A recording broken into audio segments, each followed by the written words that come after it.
Confirm plus chop. And welcome to Shift+F1, a podcast about speedy race cars. That, by the way, is Singlish, a Creole spoken in Singapore for to be very sure about something. Oh. Yes, and seeing as somebody has to outscore McLaren by 31 points this weekend to prevent them from winning the Constructors' Championship, I think I'd call myself Confirm plus chop. But stranger things have happened. I'm Drew Scanlon. Joining me, Danny O'Dwyer. How are you, Danny? I'm doing great. Confirm plus chop sounds like the code that a robot serving pork chops would say when an extra order is asked to come in. I like it. And this whole time I thought Singlish was when I just burst into song. Yeah, or what the Sims speak. Also joining us, Rob Zachney. How are you, Rob? Oh my goodness, what a week it's been. Had to take Mina to the ER. She got into various poisonous plants in our new This lawn. is your dog. Uh-oh. Yeah. We have a lawn for the first time in ages, and it turns out they're full of death. Oh. Uh-oh. Yeah. If you're new to this podcast, a very warm welcome to you. And if you are new to Formula One itself, we recommend listening to our preseason primer episode, which assumes no prior F1 knowledge and explains how the sport works and who everybody is. So if you'd like to go back and listen to that, it's episode 298. Also, this show would not be possible without our audience over at patreon.com/shiftf1, where every month we release ad-free versions of the podcast early, along with bonus pods and videos exclusive to our patrons that cover racing documentaries and films, F1 video games, experiments with other racing series, and a lot of weird things. So if you would like to support the show and get access to all that fun stuff, head over to patreon.com/shiftf1 or click the link in the show notes. What do we have going on this month, Denny? Oh, we just recorded and released our review of the 2004 epic Torque. Think Fast and Furious on bikes. Think the most deranged computer graphics you have ever seen in any movie. Think what would happen if they gave $40 million US dollars to a director and editor who, up until that point, and from mostly afterwards, are actually prolific in the world of music videos. Well, I'd also imagine just a little sort of Salt Bay serving of Ice Cube on top of that as well. And you've got yourself Torque, which is probably objectively the worst movie we have ever covered on the podcast, and yet one of the most entertaining. Hang on, hang on. We have to have watched worse pieces. We have. Of shit. Yeah, there must. The Fast and Furious that was good fun. The original Was Driven worse than this? Oh, Driven. Yes. Yeah, Driven. Driven is worse than this. So we're running into that problem though again, Rob, that we had on the podcast, which is because there's lots of movies that are worse than this that aren't as entertaining as this, like the Nicolas Cage Gone in 60 Seconds. Again, so you have to listen to this podcast because I actually am in the camp of Torque is good. Like Torque is innocent. Torque is going innocent to beat the charges of being a bad movie. Torque is a good movie. Yeah, I've watched that. I've rarely rewatched scenes, but the introduction of Adam Scott as an FBI guy who does maybe the world's most funny car crash in the history of cinema. I could do the podcast again right now. You're right. Like, I could, it's so good. No, it's like I could. This feels like one of those movies where it's like it becomes like suddenly we have our annual Torque rewatching for the patrons. Yeah, right. We're doing like live meetups. Hey everyone, come to such and such bar and grill. We're gonna be watching Torque. If this was a two-wheeled podcast, that might be the reality. But unfortunately, we hitched our wagon to Formula One. We only get Brad Pitt in our movies. Ugh. We also did that one, folks, by the way, so you can check that out too. But a massive thanks to all of our incredible title sponsors, including, and perhaps most importantly, I Ching Wells. Thank you so much, I Ching. Welcome. Philip, you also get a shout out, but you're not as much of an F1 fan, let's be honest. Congratulations to you too.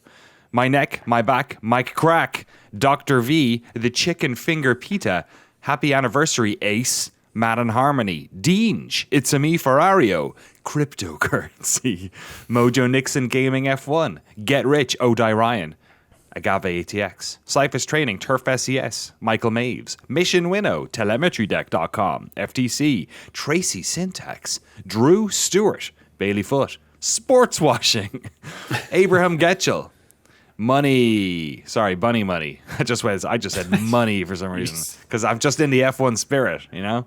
Bunny Money, Snigs, Alex Goucher, Max Voltar Keyboards, Jeff Foster, Troy Stammer, William Rumpf. Whoops, I forgot to cancel this. Oh well, that's our friend who was previously called Online Umamusume Betting. So, hey, maybe it's from the company. Lachlan the Madden Man, Samurai Love Story, and of course Jason Kelly. Thank you all so much for your support of us and by extension your support of podcasts about torque. Yes, thank you to all of our supporters. Speaking of money, let's just jump right into the news. We've got just like Torque is both a good movie and a bad movie. In our news section, there is simultaneously the quantum news of there is no news and there is a lot of news. So let's jump into it. I was like, Rob, quantum news. What's going on with McLaren? They are suing the greatest driver in the world. In part because he's not a McLaren driver, but he was supposed to be. So people might remember 3 years ago, as part of a wave, and I think he might have been the one who kicked off the wave of drivers breaking, like saying, no, I'm not going to that team that has announced a deal with me. So Alex Palou was signed to join McLaren. Crucially, not the McLaren F1 team, though there was always like some of the framing around that deal was that it maybe provided a way into the McLaren family, which should provide a way into an F1 seat. At the time, I think that deal was inked. Only Norris was inked to a long-term deal at McLaren F1, so you could maybe imagine there was a plausible path into F1. Obviously, since then they've sort of committed to Norris and Piastri long-term. But either way, Palou got cold feet after signing the agreement to leave Chip Ganassi Racing and go to McLaren, and so he broke his agreement, refused to go to the team, and stayed with Chip Ganassi, and has since dominated the IndyCar Championship and just concluded a near historic season where I think he won 9 out of 14 races or something like that. Ridiculous season. He's been ridiculously dominant in IndyCar, and he makes it look easy. So obviously, a good career move for him not to go to McLaren. But we kind of been waiting for when is McLaren going to sort of fire back for the breach of contract for not honoring the agreement, which is something that Palou concedes he did. They had gone under agreement, and he is the one who chose to walk away. So McLaren is suing Alex Palou for $20 million. And the key thing here is how do they arrive at $20 million? Because Alex Palou did not join McLaren, McLaren have missed out on the on-track success it would otherwise have achieved. What? And they have arrived at, if you include loss of sponsorship deals, money that they've had to pay out to other drivers, they are saying that he is on the hook for $19.7 million. Now, Chip Ganassi Racing apparently are going to cover, this is sort of from their standpoint, this is the cost of doing business. So this was the price of keeping Alex Palou was you're going to have to eat these losses if they do in fact lose the court action.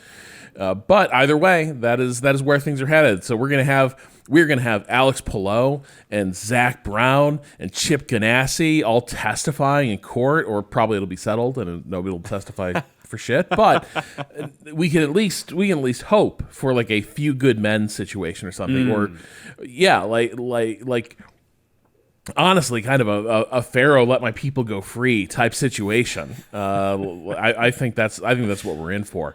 I think that analogy maps perfectly, right? Like rich racing drivers enslave people's fleeing oppression. I think that maps. Yeah. 1-to-1. I'm just waiting. I'm hoping for colored pencil sketches of Chip Ganassi. Oh yeah, absolutely. Brown, from the from the courtroom. Oh yeah. So there is one thing Okay, there's two things. The colored pencil sketches. Alex Palou is a little bit of a dreamboat, but also he looks like a vampire, and you could play that up either way. Okay. You could really have him in the sketch version look like a little vampire. Also, the other thing, the interesting thing to contemplate here is McLaren have not been anywhere near as successful with their other driver roster. Is that because they don't have Alex Palou? You know what I mean? Like they're sort of, if they're part of their court case is it should have been us, right? The things that he's done for Chip Ganassi, he was supposed to come do for us. Which I think is an easier thing to claim in a series like IndyCar, where the cars are more alike than they are in F1. Well, speaking of messy, Saudi Arabia. Danny, what's going on with the petrostate? This is not. Is this sports washing? Digital sports washing, maybe? Video game washing? Yes. People in the video game world will be well aware of this news. EA, known as Electronic Arts in the past, have been acquired, or will be acquired. Publishers of the Formula One video game. Publishers of many video games, including the Formula One series. They, in the past few years, acquired the video game studio Codemasters, and in so doing, the Formula One license and the development of those games. So they have been developing those games for the past few years. Canceling all the other racing games, but sticking with F1. Let's keep doing it. They have been purchased by a private investment collective, let's call it, primarily associated with the Saudi Arabian royal family. So Electronic Arts for the low price of $55 billion, which I don't know, man. I don't know. EA is not where. We'll see how that was. Yeah. They got that way to sell that before Battlefield comes out, and we'll see how much that makes. Well, they're projecting 200 million people playing, or was it a billion people going to be playing Battlefield? Oh, really? Great. They were like, it's going to be so big. Yeah. It's going to be like a significant percentage of the world's population. I bet it'll do quite well, and then like every online game, it'll drop off a cliff after 3 weeks, because that is the world we live in now. But yeah, it's the first sort of, well, I wouldn't say the first step. The Embracer Group stuff that happened a couple of years ago was also largely off of a bunch of investment that was coming from that part of the world. Obviously, the thing that's different here that people feel like, because people feel like it's American saying, the hypocrisy that people in upcoming countries like Saudi Arabia can't own a popular company, yada yada yada yada. The issue here is that like the sovereign wealth fund that is operated by the Saudi Arabian government this is not free people within Saudi Arabia. This is the money that is essentially from the state, which has corralled all of the money coming in from the petrol sales, much like in the United Arab Emirates or any of these places. These are families that have access to all of this wealth. And Saudi Arabia, of course, has a pretty shocking human rights history. I would also posit that America has a shocking human rights history as well, but obviously this is not Donald Trump buying EA or such a thing. So yeah, this is something that might trickle down and affect the games that come out of this and the people who are employed at these companies and who is employed at these companies. I don't know how it'll affect Formula One in particular. It's difficult to get a read on how successful those games are, how successful they need to be. I have definitely fallen off them in the past few years. I used to play them religiously, and I just kind of don't anymore because the same problem that happened with FIFA and all these games where they just kind of become the same game every year. And hey, I'm turning 40 next year. I've played these games for a long time. And if they haven't changed all that much since FIFA 09, I'm not going to play FIFA 25 or EAFC or whatever it's called now. And similarly, I think they somewhat perfected the formula of the Codemaster game as it is a number of years ago. And they're this kind is spoken like a man who hasn't played Breaking Point. Oh yeah, maybe I need to play. You need to play the Breaking Point. Play Breaking stuff, Point. That's fair. Does it have Torque levels of acting and exposition? No, far better than Torque. Oh, I don't know then. Yeah, it's closer to, closer maybe to the Senna series. Oh, the Brazilian Okay. Senate. Yeah, okay. Yeah. Okay. Yeah, which we also reviewed, I believe. Also I think the handling model's pretty good this year, Danny. Okay. It's worth getting in. There you go. There's your ad for Codemasters. Use offer code Rob Zachney. And hear me at the Riyadh Comedy Festival this spring. Now, so I think there's a couple things here. One is that I think the plan I saw was that they're going to be taking EA private is part of it. That the plan is to, I guess in that case, you'd be sort of delisting from the stock exchange. Yeah. And you would no longer be answerable to the same sort of public disclosures. You'd no longer be answer to to public investors, et cetera. But the price of this, the $55 billion is a lot of money, and I think the number I saw is that at the end of this, EA is going to have like $20 billion of debt on its books that it's going to need to service. Now, if you're familiar with like a lot of the beef against like private equity, as it kind of is, particularly in the United States, I don't know if this is happening as much around the world, but our laws are sort of set up to encourage this. Private equity companies, largely like family offices, like the plutocrat money, essentially, are going around and buying everything that's not nailed down. They're buying vets' offices, veterinarians' offices across the U.S. to create like little monopolies. But the point is, famously, these things are sort of renowned for destroying companies, using almost like Goodfellas-esque tactics to like extract cash from them and leave them like debt-laden husks. Yeah, like the Toys R Us Famously situation. Toys R Us. Yeah. Yes, exactly. Where you had a perfectly healthy company that was successful.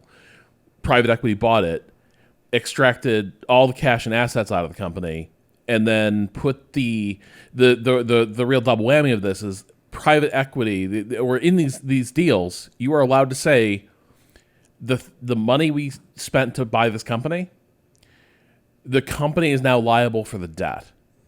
And so this also happens in sport as well. Manchester United famously, when the Glazers bought the team, saddled Man United with sort of a generational debt that they have taken a long time to. I'm not sure if it's even paid off now. So yeah. Is that kind of why Man U stopped being such a powerhouse? I'm going to plead the fifth on that. I'm an Arsenal fan whose brother is a Man United fan, so oh my God, I have been compromised. I cannot. Anything I say has to be taken. Oh my God, this is like asking a Yankees fan if the curse of the Bambino was deserved. You know what I mean? I can't. There's no way I can answer this honestly. So. But either way, so the track record of companies in the wake of these deals, where they're sort of just awash in the debt that was used to acquire the company by these investors, it's not good. It becomes a real millstone around the neck of the company.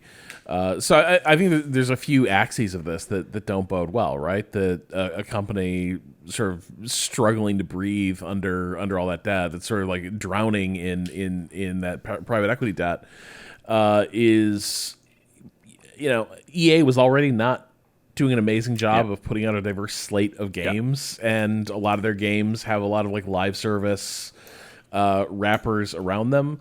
And then there's the other factor of the sports washing aspect of it, which is that like Saudi Arabia in particular is kind of fucking everywhere in public and civic life, using the sovereign wealth fund to acquire beloved, and in this case maybe not so beloved, but nevertheless noteworthy institutions, and or starting their own in a process to try and destroy established ones, like with the live stuff. You know what I mean? Like, or investing heavily in, like, the Premier League is completely changed. I mean, we'll talk about investment in a Manchester club.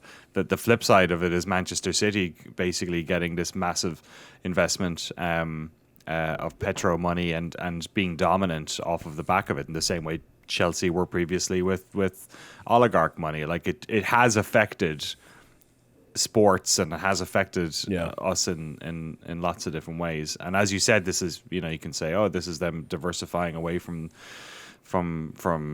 petrochemical, like whatever way you want to spin it. The issue I guess you run into is at what stage does that check come in, where like there's something going on and suddenly people want to speak up about it, but they can't because that's half the companies are owned by Saudis. The anxiety is not that it's them diversifying a portfolio of holdings, right? That's always the suspicion of this is not how the sovereign wealth fund is really being used. It is being used to get financial leverage over civic spaces. Right. The things that they are buying into aren't necessarily the ones that would be, the highest return investment. They are plays for cultural cachet.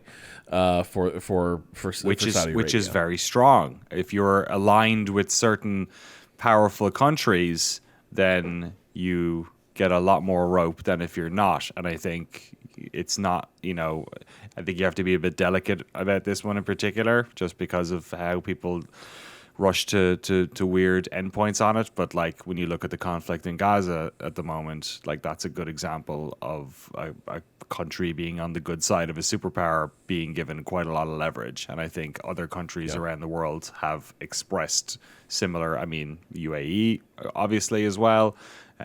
Saudi Arabia in a similar spot. I mean, you look at US-Saudi relations 20 years ago, it's a whole other kettle of fish. So, there is power is money in the world, and it seems like more now than ever.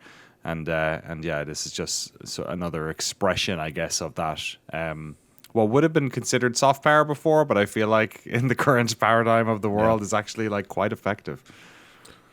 Madden, the hardest power. Exactly. Bonesaw Simulator 2026 coming soon. Yeah. Media Silencer 26. No more politics in your Madden game, folks. Sorry.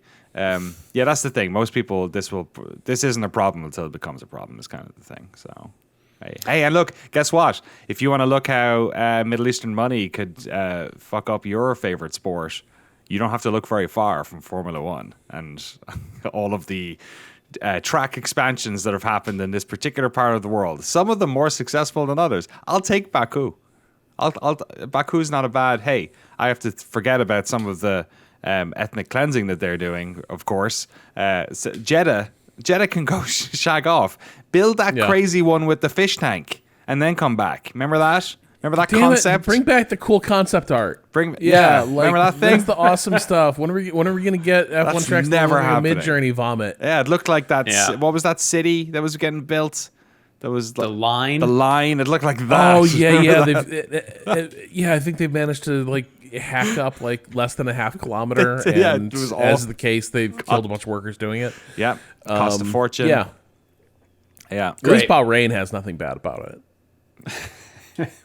Let's move on from one racing video game to, Verstappen loves him some iRacing, particularly GT3 cars. I think he's a big fan of in that particular racing simulator.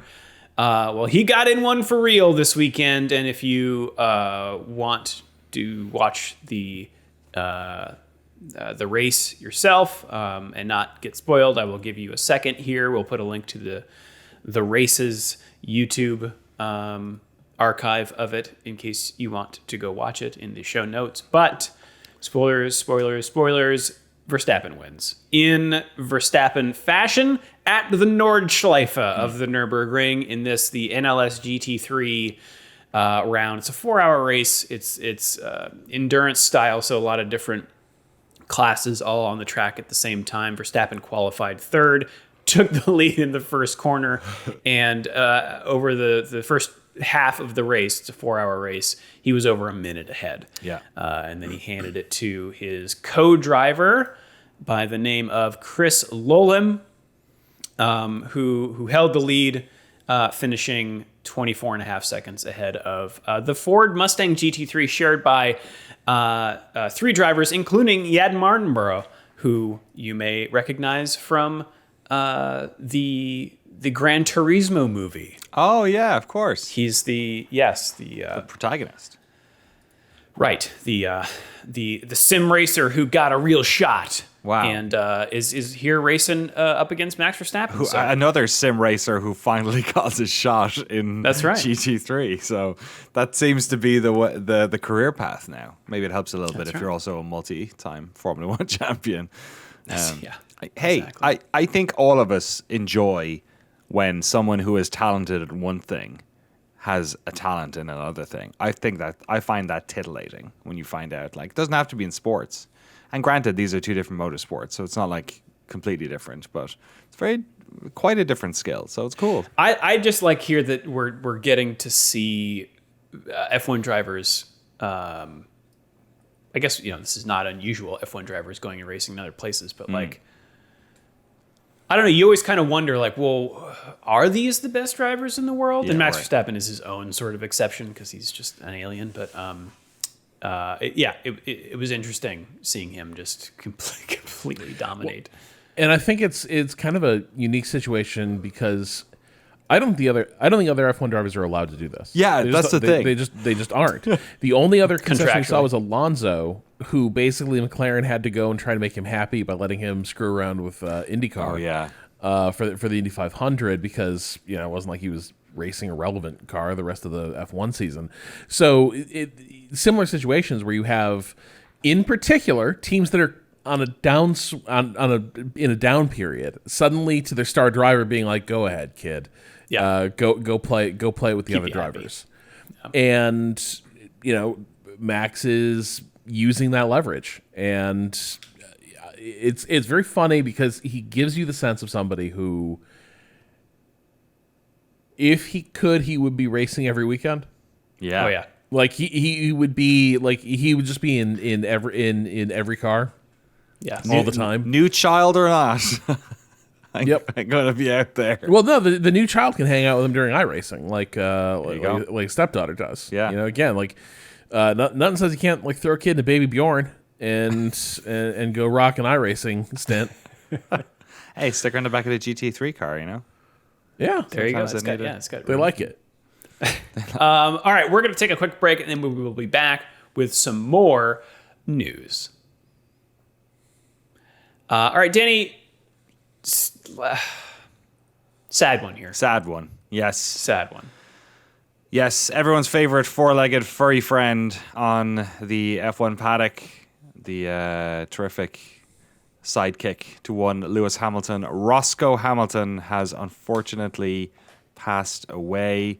4 or 5 days ago, there was a post on Lewis Hamilton's Instagram basically saying that he was having trouble breathing. He is a British bulldog, so they are sort of not. I think he had pneumonia too. He did have pneumonia. I think he had it before. They are dogs that have trouble breathing sometimes. Not as bad as Frenchies do, but yeah, they can run into trouble, especially the older they get.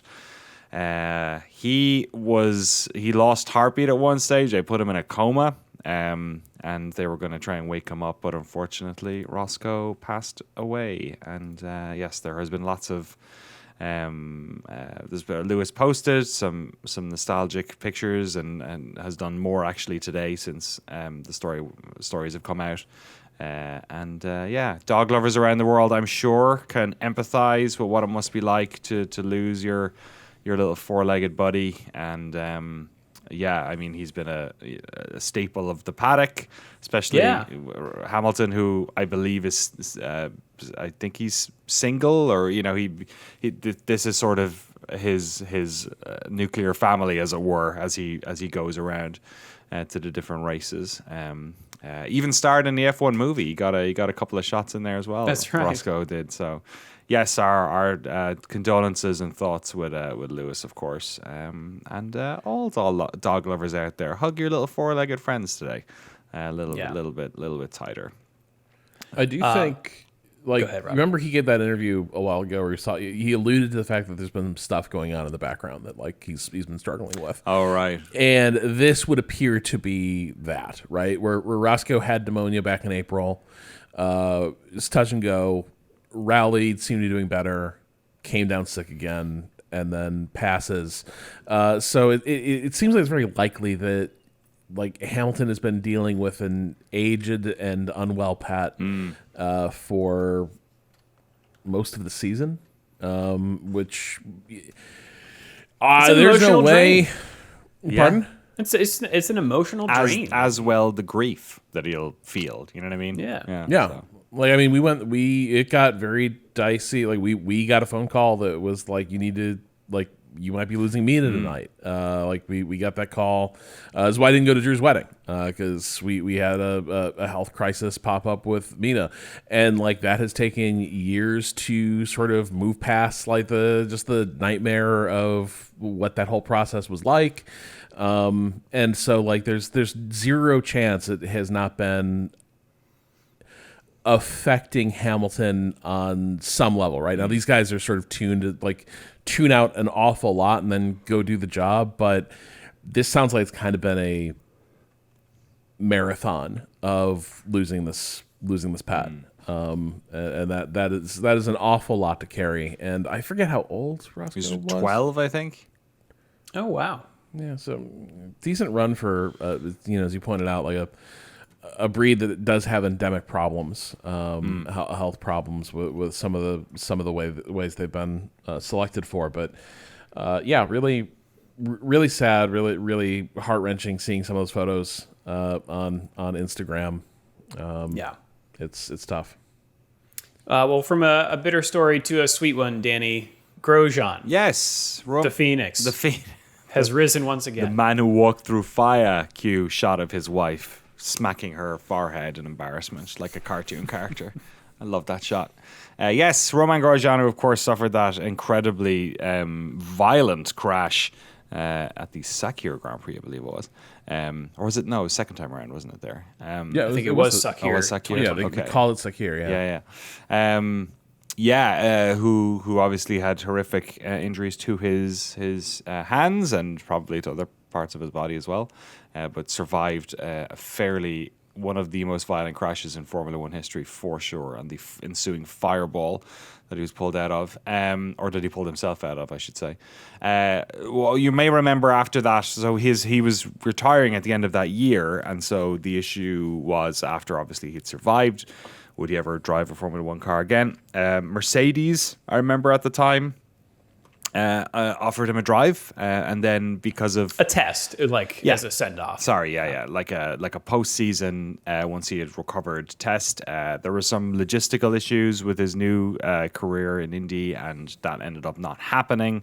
But that has been, I guess, made a moot point now, as there was a rain-soaked tire test at Mugello this past Friday. And they stuck him in the Haas VF23, which is a car that would have been after his time, but obviously a couple of years older.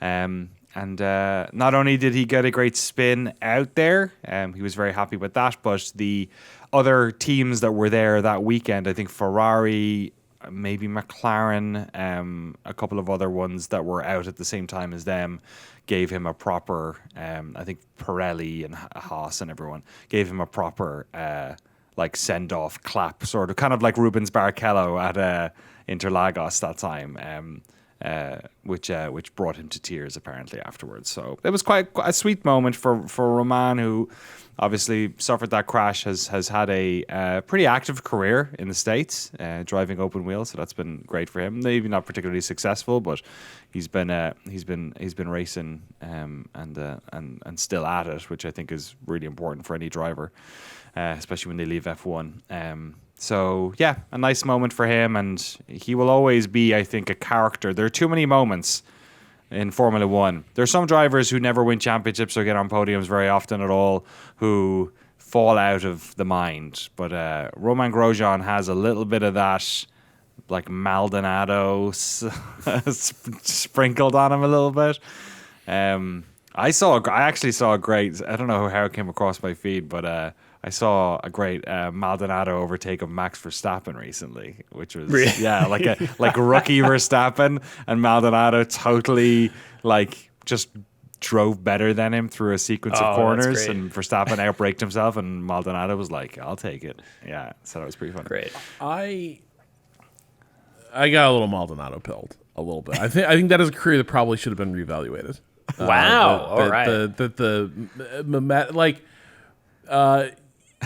Yeah, okay, he caused a lot of crashes. But like honestly, so has Max, right? Like that the driver with that DNA, that type of driver is going to cause a lot of crashes. The issue is that Maldonado was never sort of he never got the grace of like he's just got that dog in him. What a competitor, right? With Max, it was always like, oh, you just love to see the risks he takes. With Maldonado, it's like, is this guy drunk? The issue might have been that Max has had a lot of crazy crashes, like Hamilton and Monza, or and that's. But they were usually for the front positions, whereas Maldonado would flip your car for 14th. You know what I mean? Like he was. Yeah. maybe he was just that passionate. He was that competitive. My man was in a Williams too. Yeah. But here's the thing. The point is, I think I would probably say Maldonado is a significantly better version of Roman Grosjean than Roman Grosjean is. But yeah. Hey, look. Either way, I can't believe Haas was like giving him the send off with one of the shitty Haas's though. Yeah. I guess it was like they didn't want to scare him by giving me a new Haas because he'd be like, wait, this is a real car? So they gave him like one that was a couple years after he left, but it was still like a Steiner mobile before they put the good engineering in it. All right. Final bit here, Rob. We're gonna, I guess, skip to an email, but you had one here that you wanted to read in the news section. Oh. Yeah. Someone wrote in. Gavi wrote in. You may have missed this article, but it seems as though brainwaves from Charles may be being used by Chinese military reasoners to create super soldiers. Uh-oh. What are your thoughts on this? Excuse me? Uh-oh. And motorsport.com is not a disreputable site. Sometimes they're a little bit of an aggregation, portal, but my eyebrows lifted when I read the headline: Charles Leclerc named in bizarre super soldier research data breach report among other athletes. Can I just say, this sounds like a sponsored article that is actually an advertisement for like a new tappy phone game. You know what I mean? or a Metal Gear. A little bit. Yeah. The plot thickens when this is being sourced from Pablo Torre's podcast. Pablo Torre finds out. Pablo was a investigative features writer for ESPN for a number of years. I think he might still technically be doing that, but he's one of the people who's sort of been purged out of F1. I think he remains there on sort of a contractor, not F1, ESPN. Right. I think he remains like there as a part-time contractor basis to some extent. But now like he's mostly known for a podcast I think he runs as part of the Dan Lebatard network. Pablo Torre finds out. He's done some good racing stuff before. He did the sort of prototype for this podcast was an ESPN podcast called The Daily. He did a good feature about Dale Earnhardt's death and the advent of the Hans device. So when Pablo dips an oar into motorsports, he tends to figure out what he's talking about pretty quickly, and more importantly, he is a credible journalist. He's broken a lot of stories, and so what appears to be the issue here is that there is performance. There's performance gear called Focus Calm. It's a headband that monitors brain waves. And I'm going to quote from the podcast here. It's incredibly popular in the world of sports because it enables athletes to track their brainwaves for performance reasons. You can see when you're calm, when you're stressed. You can get in the zone is what the whole advertising around this is. These aren't just any athletes. We're talking about Italy's famously focused Yannick Sinner, who trains with the Focus Calm. We're talking about former #1 women's tennis player in the world, Iga Swiatek, who is using it every day. The #1 alpine skier of all time, American gold medalist Michaela Schifrin, and as also a bunch of English Premier League soccer players do. And Charles Leclerc, also one of the users of the Focus Calm, and apparently they had a data breach, but more importantly, there's sort of awareness that it being a Chinese company, therefore it has sort of the Chinese model is Chinese companies sort of inherently have a potential connection to the Chinese government. And there is some hypothesizing, and this is where I do think it gets a bit sensational and a bit xenophobic. Zero doubt the Chinese government has access to data from this and could look at it, and probably does look at it for things like pilot training. Like it's a large data set. They're probably looking at stuff like this. The framing it as like super soldier research, like we're in Rocky IV, probably not. Everything he touches, he destroys. My suspicion is also a little bit like, do we really think the brainwave scanner is going to be, do we think that data is like super good and valuable? Like how, like this is a bit like when fMRI studies became like in vogue. So you suddenly do like live MRIs of a bunch of subjects. So you just have tons of papers published about like, you know, we showed toddlers clips from Curb Your Enthusiasm, and their brains lit up. Like we don't know what any of the lighting up means. Yeah, but like, you know, hey, right? Yeah. But nevertheless, there's a bit of question of like, you had a lot of the world's top athletes wearing this shit. We kind of don't fully know where that data went. Myself and Drew were talking about how much both of us enjoyed the recent Naked Gun movie.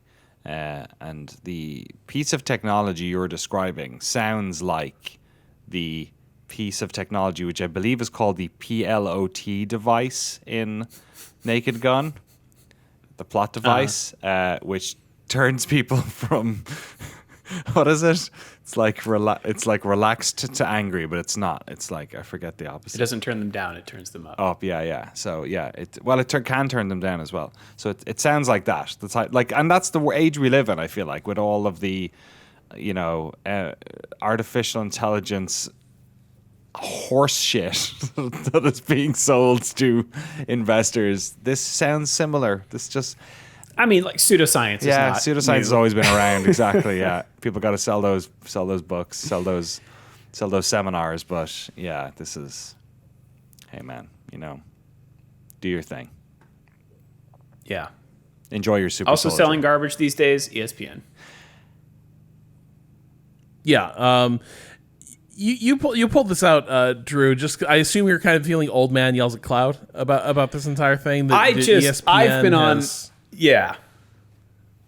been on a hobby horse about specifically ESPN's Twitter account. For many years. It has been like suspiciously diverged from what my conception of ESPN as like a news outlet was. It's not like they've news in their name, Drew. Come on. Well, yeah. They would just like rip down or like, you know, repost memes with no attribution, that sort of thing. Yeah. And as a meme, you feel some way about that. I feel sort of put upon it, yes. And so I saw this article from The Guardian, basically, great headline. ESPN has discarded brilliant journalism for squirts of meme brain swill.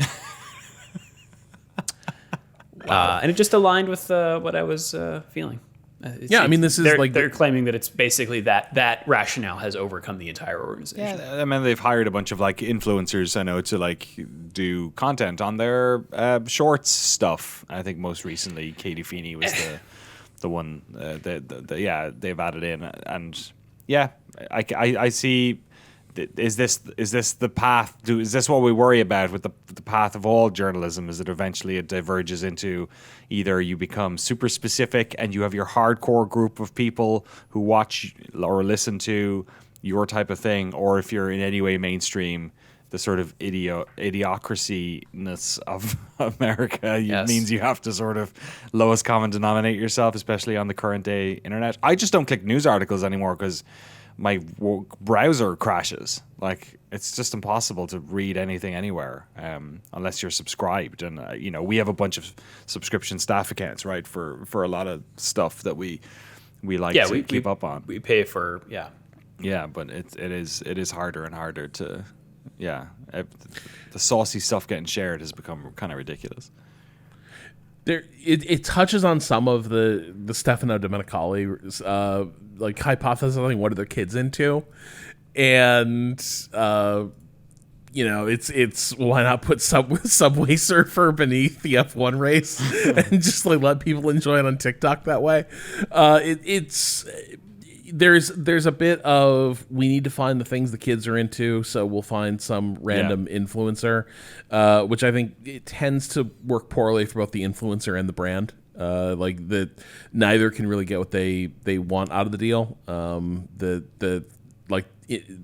Social media star content doesn't translate easily to a TV network, and it can make you look a little less like authentic, which is kind of authenticity is kind of a weird thing in the world of influencers. But yeah, then you have the broader shift in ESPN away from journalists doing journalism. They used to have a huge investigative reporting apparatus, to Pat McAfee and Stephen A. Smith, like sort of shout fests, the sort of quippy debate me bro type stuff, and it's eminently watchable. It's engaging, but it's like kind of all Clippable. candy. Yeah. And crucially, it's not going to upset anyone. One of the hypotheses I've seen about why ESPN has embraced this shift is the NFL in particular doesn't want investigative reporters sniffing around the NFL. So ESPN, by like enmeshing itself more deeply with like partnering with the NFL officially, and then like taking its reporting division out behind the shed and shooting it, and replacing it with people who are just going to be sort of basing all their content on NFL official NFL games and clips and such, is a very good deal for the NFL, right? You're going to have you have a pretty large reporting apparatus now that you do not have to worry about publishing stories about, traumatic brain injury or sexual harassment inside team organizations. Now you just kind of let McAfee go on there and do his thing. Convenient. Danny. Yeah. Let's take it from the news to Singapore. Singapore. What a fun race. This is one I think a lot of people would like to go to because it's in the this is a different type of city. It's so hot. Circuit. It's incredibly hot, and super hot, and also the most physically demanding track for the drivers. It has 1 million turns. Well, it has 19 turns. It used to have 23. They did limit the amount of turns. They also got rid of the famous Singapore sling. Do you remember the Singapore sling? Oh yes. A set of kind of like, what would you call it? Like it was a chicane, like a right? Double chicane. Yeah, it had like a left right. People left. would try to jump it and literally, or cut it and literally jump their cars over the curbs. Yes, and it did save you time, or it put you in that wall on the right side. So that was they got rid of that. But yeah, this is a 62 lap circuit. We first raced here in 2008, so it's kind of become a bit of an old head here on the calendar. Like I said, in 2023 they limited the sling. They got rid of ages ago, like probably a decade or more ago now. But the actual most of the changes happen in 2023. This is a night race that they run it inside Singapore. It is the most wipeout of all the F1 tracks, I think, from a televisual perspective. Very physically demanding. This is definitely going to be one where I assume those water cooling suits that we talked about earlier in the season will be deployed, which will be mandatory for everyone to make sure of the sporting fairness of that extra weight being applied to each of the cars. Historically, this is also where Crashgate happened, the infamous intentional crash that allowed Fernando Alonso to secure a win here donkeys years ago. Orchestrated by Alpine's own. Yes. Flavio Briatore. He is back. He is back where it all happened. The scene of the crime, as it were.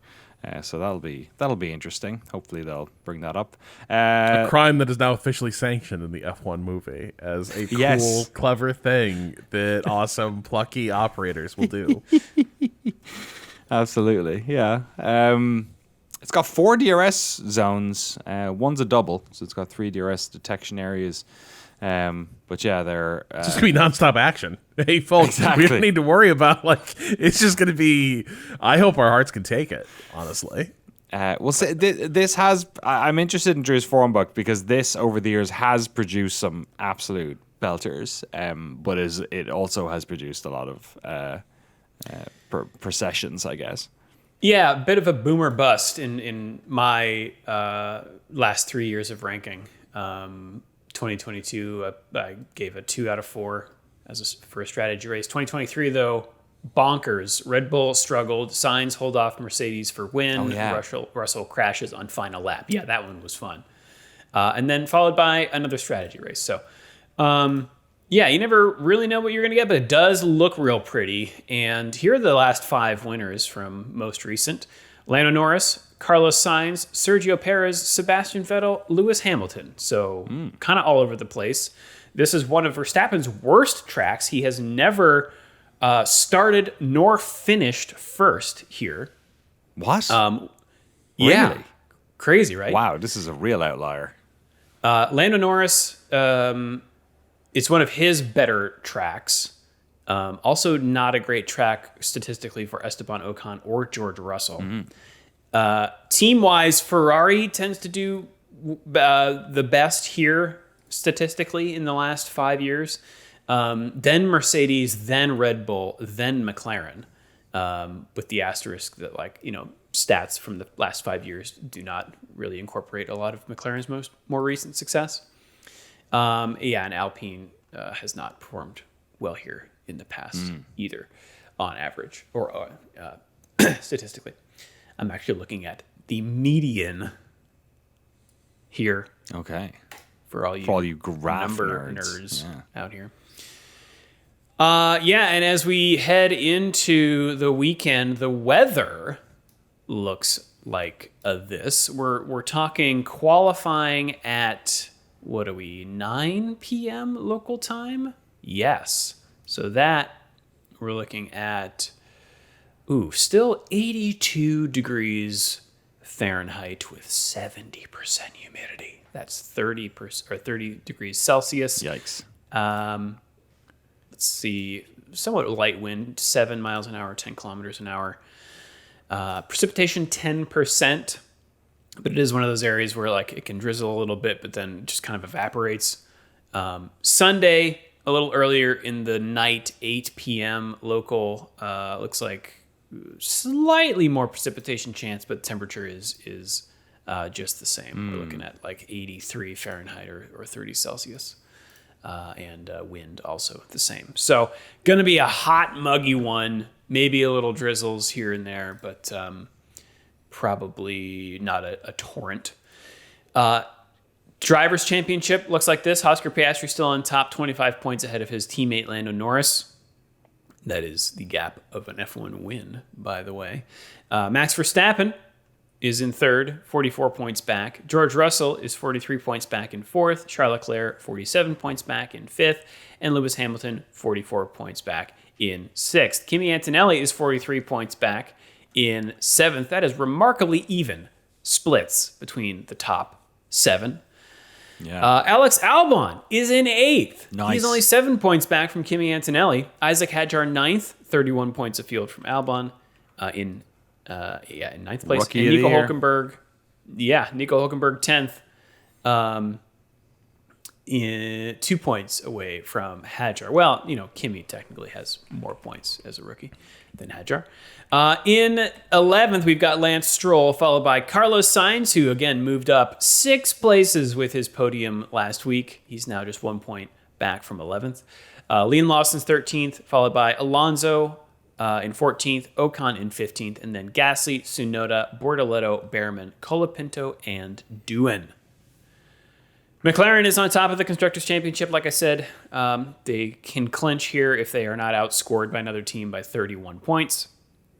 They are 333 points ahead of Mercedes, who are only 4 points ahead of Ferrari in third. Red Bull is in fourth, 14 points back.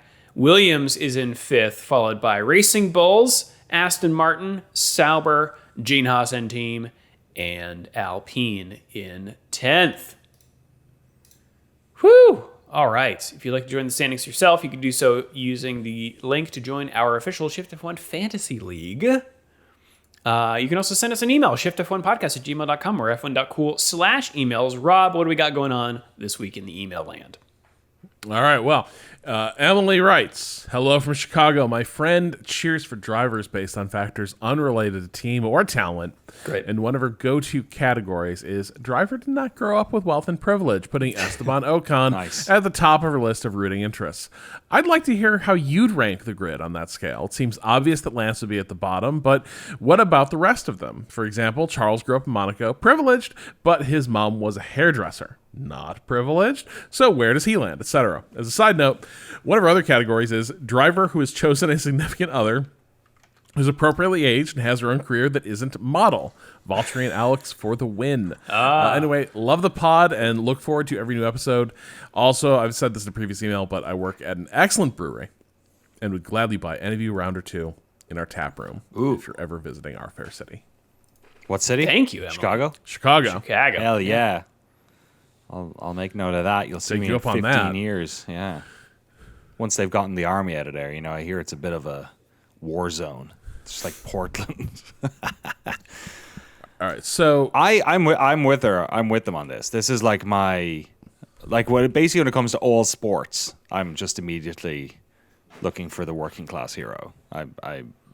Which is tough to come by in Formula One. Obviously, Lewis Hamilton's pretty close to the bottom on that one too, or the top. We're ranking at the top. Yeah. Okay. So yeah, it's I think Alex Albon is as well. Like his family situation.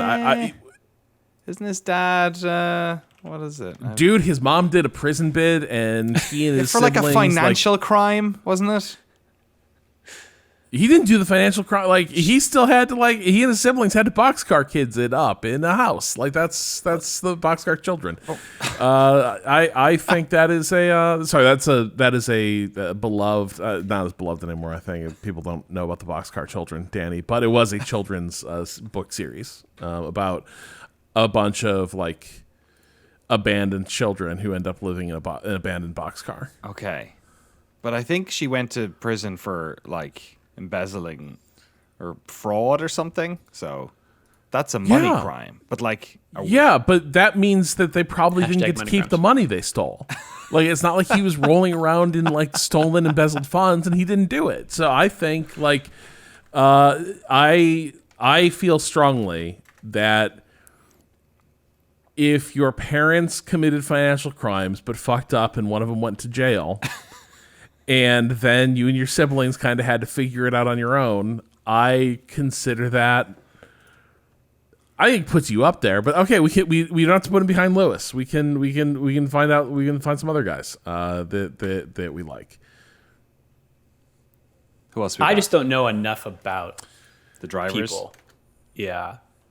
Sorry, I need a list of all these jokers in front of me right here, so we can go through them one by one. I prefer the appropriate partner question. I think. Is this here's the the problem. socialist? They're all F1? 20. Is that what we're doing here? This is or this is not. This is meritocratic, or is it? There's no Leo DiCaprio of F1 because Leo. I mean, I guess Alonso could plausibly is in that age range, but these dudes are all 20. And here's the other thing. I suspect a model is actually a pretty good and viable partner for an F1 athlete because you both live out of suitcases and you don't have roots anywhere and your career is inherently traveling. 100%. What are you going to do? Marry a teacher? Yeah, he's got to work an 80-hour week, and you never see them, and they're off on the weekends. Oh, why don't you just fly to Bahrain and spend the weekend with them? That's not happening. So no, I think. Also, by the way, look, I love Alex and Lily. This is so great. But I'm just saying, from her golf results, I think you could make an argument that she's a model who plays golf and markets a lot of golf stuff. Like that's kind of the career profile. Okay. Shots fired. Hot shots. She might have more fired. success than her partner though. What? She seems very successful. Yeah. But yeah. How do we? Yeah, I feel like Gasly was also like not as scrappy, but wasn't he? Yeah, I don't. Yeah, we don't know. We don't know. We don't know. That's the And the answer. thing We is, don't these guys know. we don't really know. Like Russell feels like he's from Bunny, But that just might. but be I don't 'cause know. He grew up in Right. Norfolk or wherever he was. Apparently, Logan Sargent's family is in the oil and gas industry, but in particular, I guess, is a military contracting family that supplies jet fuel to the U.S. military. Apparently, George Russell's parents sold a business selling seeds to fund his junior racing career. So almost like a sort of Just a tiny little mom and pop called Cargill. yeah, exactly. Yeah, I have no idea. Monsanto. I have no idea. That sounds a little bit. it sounds like something out of a fairy tale. But then those seeds ended up creating a beanstalk, which went all the way. Well, and speaking of financial crimes, well, it's not a crime to go broke, but apparently George Russell's partner, like her family, like lost everything when she was growing up and dealt with some real financial instability. And I know this because a banking app partnered with her to promote personal budgeting software. You gotta be I'm kidding pretty me. yeah. Oh, Wow, that's a real dark cloud. Anyway, silver that's lining. enough speculation for us. Drew, you want to read something from someone who knows what they're talking about? Yeah, sure. Logan, who is a technical sound designer for video games, wanted to follow up on the game reverb topic we were discussing last week. Oh yeah. Logan writes, didn't expect to learn a bit about how it was done for Battlefield games in my F1 podcast. Other shooter games have been very innovative with making a sense of space. For example, Overwatch, which used pathing to determine a sound's distance, or Project Acoustics used in Gears 5 and Halo Infinite. To keep it relevant, though, I wanted to share a little bit about my experience with it in racing games, plus a note about World of Tanks, which was also mentioned. Ironically, in general for racing games, reverb isn't that important. There are many reasons. Cars by themselves require loads of recordings to sound good, so multiplying that by Y number of distances wouldn't be realistic for production or the game. Cars are loud, but unlike guns, they're continuously loud without sudden stops, so there are few moments to notice reverb unless you go through a tunnel or the grandstands at the start-finish line or something. Reverb is a very expensive effect for the computer to make, so digital reverb is rare. It may also sound like trash in many cases. Reverb can be very hard to sonically control, and with long continuous sounds, it just starts to feel like the thing itself sounds gross like that. Different games approach this problem differently. The Forza Motorsport series, which has always been on linear tracks, uses delay and early reflections instead of some markup along the spline of the track. Gran Turismo is hard to get info for, but in a presentation about GT7, they talk the whole time about car recordings, interiors, and tires, only mentioning effects and reverb offhand in one slide at the end. Think about the F1 games as well, about how those engines sound so much like they do on TV, which is to say dry, or more sim setups like iRacing or Assetto Corsa. Last bit, not reverb related at all, but that tidbit about World of Tanks. On top of the actual recordings, they also use a little real-time synthesis to make their sounds, especially for the deep, almost subsonic rumble of the movement. Very hard to get field recordings of that. Oh yeah. Can't find any links, but it was mentioned in their presentation at Game Sound Con 2021, which... Game Sound Con. Why wasn't I I invited? know, right? Cheers, lads, Logan. Thanks, Thank you, Logan. Logan. That's great. I guess, That's awesome.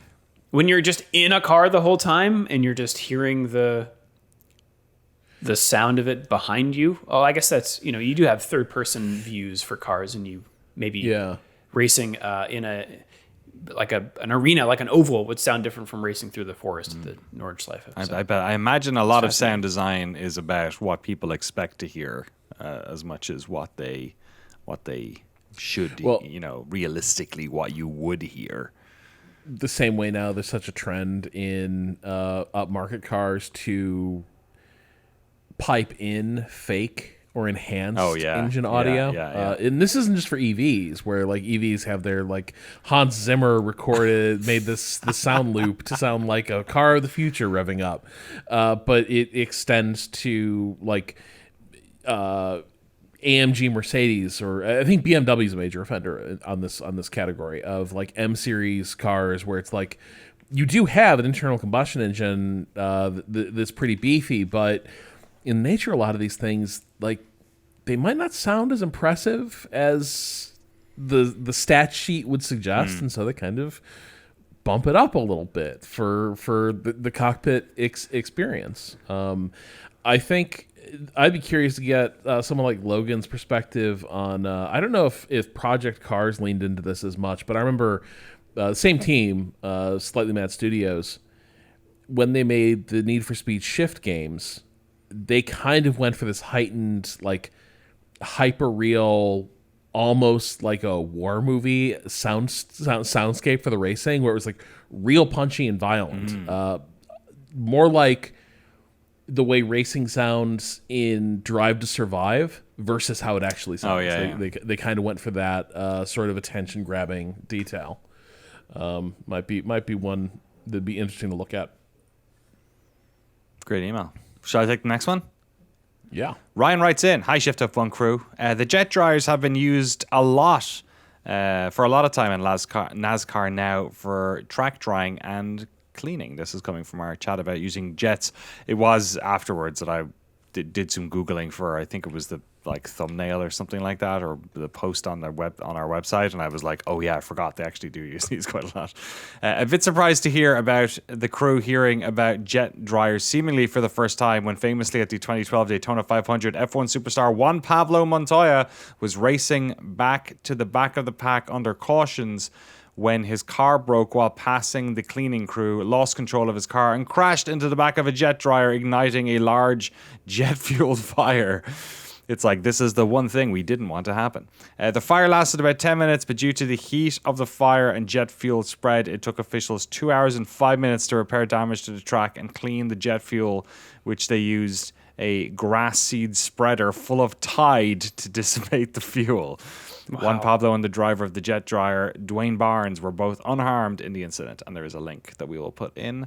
Thanks to Ryan from Halifax, Nova Scotia. Yeah, after we had that conversation, I was, like I said, I was like, oh yeah, no, we do have those things. I forgot.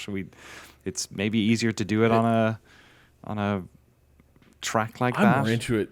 This clip is wild though, with Montoya's car just snapping into the jet dryer, and then it goes up like a Roman candle. Yeah. Violent. Yeah, that's some wild stuff. Go check it out. It's crazy that he lost it right there. Like, it's what are the odds? That's terrifying. Yeah. All right, so our last email, not really question, fun story though, from Kevin. Okay. I've been an F1 fan and a Shift+F1 listener for years, and after a friend turned me on to your show a couple of years back, Danny talked about going to Sonoma for the 24 hours of lemons. Naturally, that planted a seed. Fast forward to this year, my son's first car, a 2014 Kia Soul, got T-boned. He was fine, but the car was declared totaled. But I couldn't just send it off to salvage. It was his first car, loved by the family and his high school friends. One night we were watching silly car destruction videos. Lemon's highlights popped up. Suddenly, we knew this was our summer project. Oh my God. Oh my God, I'm so excited. We pulled excited. together a group of 20-somethings, watched tons of YouTube, leaned on ChatGPT for to-do lists, got help from nearby Lemons teams, and dove in. The safety rules are serious: 6-point roll cage, race seat, harness, fire system, kill switch, the works. The $500 car part is just the shell and the engine. I learned to weld. We gutted the sole, dropped the suspension, bolted on race tires, and only set it on fire twice. We went to the Lemons race at the National Corvette Museum track in Kentucky for the Colonel and the Sinkhole 2025. Wow. It's 3 miles, 22 turns with long straights, and a Mario Kart-style dip that used to be an actual sinkhole. No. Tech inspection was... This sounds fucking awesome. Tech inspection was nerve-wracking after all our work, but we passed with just one small fix. The judges were thrilled that we'd brought the first Kia Soul in Lemons history. That's brilliant. I don't... Race not surprised, but yes, that's brilliant. I forget. Hang on. I feel like I know. I should know that. Is it super tiny? Is it? Yeah. It's tiny, and it's like a... Oh, it's one of those boxy compact, ones. boxy SUV looking guy. Yeah, it's very European to me. It's very like a Okay, hatchbacky kind of like. Yeah, it kind of looks like a Scion a little bit. Yeah, okay. That's cool. Returning to Kevin, race day felt like a chaotic F1 weekend. Black flags for penalties, yellow for cautions, red flags to stop the action. Tow trucks acted like safety cars, constantly pulling broken cars off the track. But behind the chaos, the Lemon staff were total pros. Check-in was quick, drivers' meetings were tight, and the whole event ran smoothly. They really know their stuff.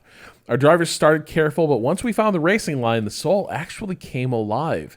Hitting the apex in a stripped-out economy car felt just as good as it looks on TV. On track, we had real battles. The Soul was strong in the corners, so we dived past cars there and watched them rocket back by on the straights. Some cars were crazy fast. Others we traded spots with for lap after lap. It was proper wheel-to-wheel racing. By the end of the 2 7-hour days, we run 176 laps, finishing 12th in class and 48th overall. Not bad for 110 horsepower and a car that was basically a high school mascot. Wow. But the real story was the paddock. Other teams came running when our brakes faded. We shared tools right back. Saturday night potluck meant barbecue, homebrew beer, and long debates about questionable overtakes. On Sunday, the awards were the funniest and scrappiest, not the fastest.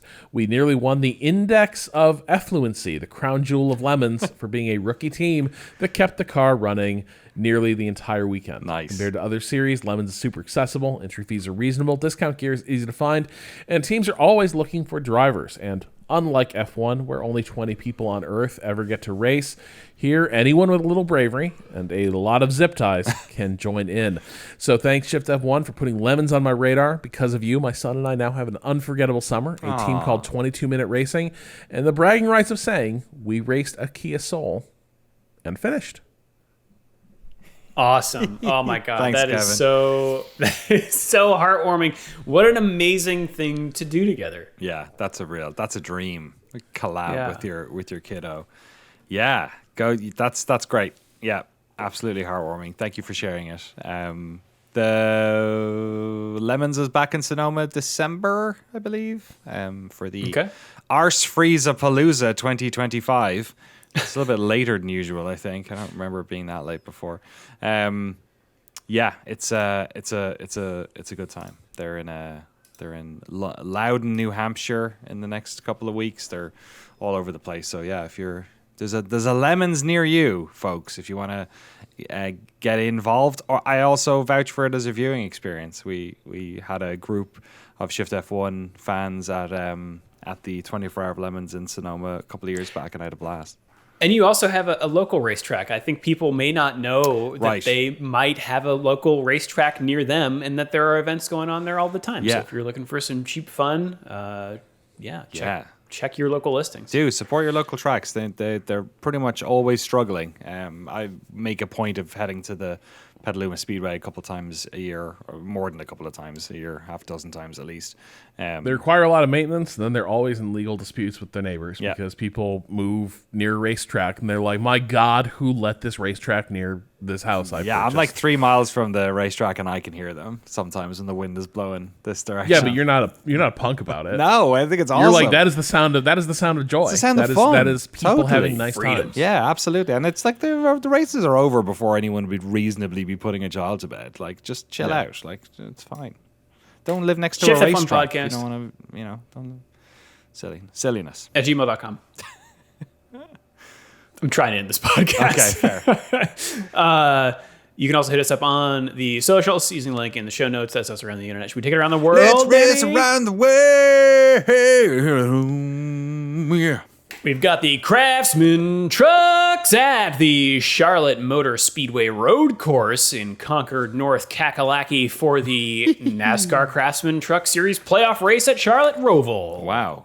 Default name acquired. That's right. MotoGP is at Pertamina Mandalika International Street Circuit in Indonesia. Oh, nice. Or as they'd say in Torque, Indochina. Oh God. That's not Indochina, nor is Thailand Indochina. We have Ice Cube DTM. doesn't know. He doesn't know. DTM is at Baden-Württemberg, Germany this weekend. Baden-Württemberg or Guten-Württemberg? It's the baddest. NASCAR Xfinity Series also at Charlotte Motor Speedway for the Blue Cross NC 250. Yeehaw. Motocross Grand Prix is in Crawfordsville, IN for the Motocross Grand Prix of Nations. Which nation? One nation. America. America. And then, yes, we've got NASCAR also at Charlotte Motor Speedway for the Bank of America Roval 400. BOA. BOA. Nothing more American than banking. That's why we keep bailing them out. That's right. Than the U.S. dollar. And Formula One, maybe you've heard of it. Friday, October 3rd. Kickoff at 5:30 a.m. Eastern Time on ESPN2. That's Free Practice 1, followed by Free Practice 2 at 9 a.m. also on ESPN2. Then we've got Saturday, October 4th. Free Practice 3 is at 5:30 a.m. on ESPN2, followed by qualifying at 9 a.m. Eastern on ESPN2. But the race, everyone, Sunday, October 5th at 8 a.m. Eastern on ESPN. Get your memes ready. Just watch it on TikTok. Yep. At 2x speed or whatever. Shorten the silences. Yeah, we have a special feed that cuts in news stories about Bill Belichick's girlfriend every 5 minutes. Great. Yeah. Great. Danny, Shout out that's to what's Jordan. going on this weekend. Do you know what happened in the past on October 1st? I do. After a difficult 1990 season at Ferrari where he had been forced to play second fiddle to Alain Prost, Nigel Mansell announced he had planned to retire from the sport. He was only persuaded to reverse this decision when Frank Williams offered him a drive for the following year. Mansell demanded number one status in the team and a host of other conditions, including a large retainer. Eventually, a deal was struck, and today, in 1990, Nige signed the contract with the team that would make him world champion in 1992. Another Ferrari driver was winding his F1 career down on this day in 2006. Michael Schumacher, the German ace who had dominated Formula One for so long, took his final win today in the Chinese Grand Prix at Shanghai. It was his 91st victory, a record, and an incredible 40 ahead of his nearest challenger, Alain Prost, on 51. Of course, Schumacher would come back, but he never won again. Wow. All right. 1999 was a real phrase. 1999. IndyCar Rookie of the Year. Wow, that's at what age? 42. He's 40 something. Yeah, he was. Awesome. He did a That's year unfair. of Indy. That's unfair. After F1. You can't be great. a rookie if you can. You know. All right. Well, Singapore is going to be a fun time, even if there is not a lot of passing. But we'll see. Who knows? If you'd like to support the show and get access to all of our bonus episodes, the ad-free early edition of the podcast, and the official Shift+F1 Discord, you can do so over at patreon.com/Shift+F1. Have a good race weekend, everyone. We will see you all next week. Watch Torque.